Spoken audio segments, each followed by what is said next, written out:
नमस्कार दर्शकों, आज हम जिस टॉपिक पे चर्चा करने वाले हैं वह है कि आईवीएफ के सक्सेस रेट पे लेडी की एज का क्या इफ़ेक्ट होता है।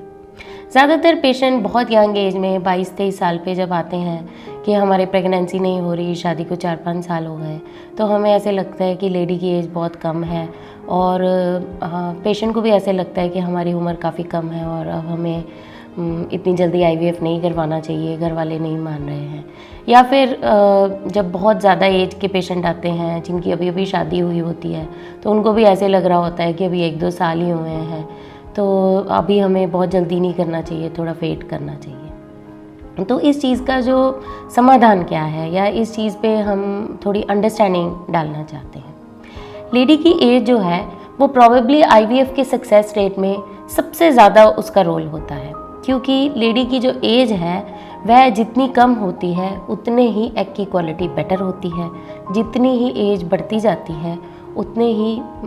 एग की क्वालिटी ख़राब होती जाती है। यंग एज में जो पेशेंट्स के प्रॉब्लम जो है उसके ऊपर डिपेंड करता है। हम ऐसे नहीं सोचते कि शादी को 1 साल हो गया तो क्या हमें आईवीएफ नहीं करना चाहिए क्योंकि पेशेंट यंग है या शादी को उम्र कम हुई है, टाइम कम हुआ है, ऐसा नहीं होता है। हम फैक्टर्स देखते हैं। मान लीजिए लेडी की एज कम है मगर उसकी शादी को 3-4 साल हो गए हैं, उसके हस्बैंड के स्पर्म्स में प्रॉब्लम है,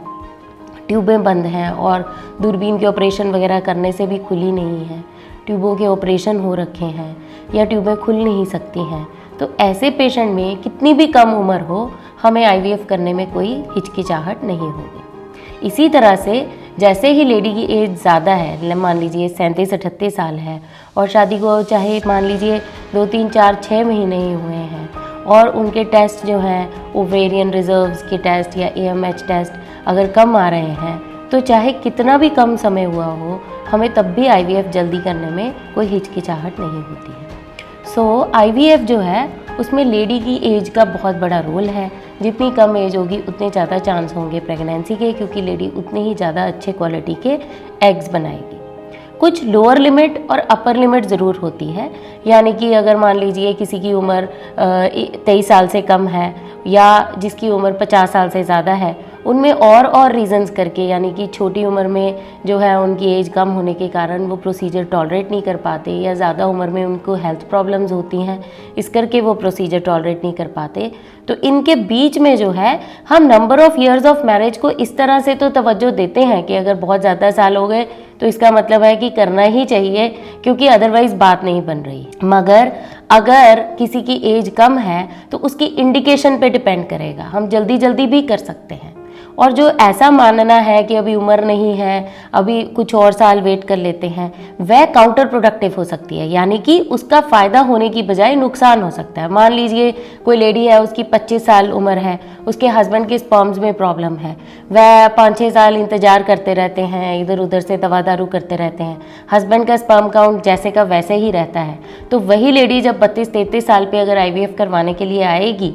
7-8 साल ऑफ मैरिज के बाद, तो उसके आईवीएफ के सक्सेस रेट में 25 साल और 33 साल के बीच में हाफ एंड हाफ का फ़र्क होगा, यानी कि 25 साल पे उसके दुगने चांस थे, उसके ज़्यादा चांस थे। तो ये जो समय है ये नहीं गंवाना चाहिए, क्योंकि जैसे जैसे उम्र बढ़ती जाती है वैसे वैसे आईवीएफ के सक्सेस रेट कम होते जाते हैं। कुछ पेशेंट्स 40s में जो आते हैं 41-42 ईयर्स की, उनकी हमें काफ़ी ज़्यादा कई बारी, क्योंकि अब पहले इतनी अवेयरनेस नहीं थी, लोगों को इतनी नॉलेज नहीं थी कि अगर हमारी एज बढ़ जाएगी, वह सोचते हैं कि आईवीएफ हम कुछ ज़्यादा एज के लिए रख लेते हैं, अभी ऐसे ट्राई कर लेते हैं, फिर जब हमारी एज बढ़ जाएगी। तो लैक ऑफ नॉलेज एक बहुत बड़ा फैक्टर होता है। जब पेशेंट हमारे पास 41-42 ईयर्स पे आते हैं और वह कहते हैं कि हम इतने साल इसलिए बैठे रहे कि हमें लगा कि हम तब करवा लेंगे, तो इसमें जो है हमारा पैसा खर्च करना कि हम इतने पैसे दे रहे हैं, इतना पैसा खर्च कर रहे हैं, वह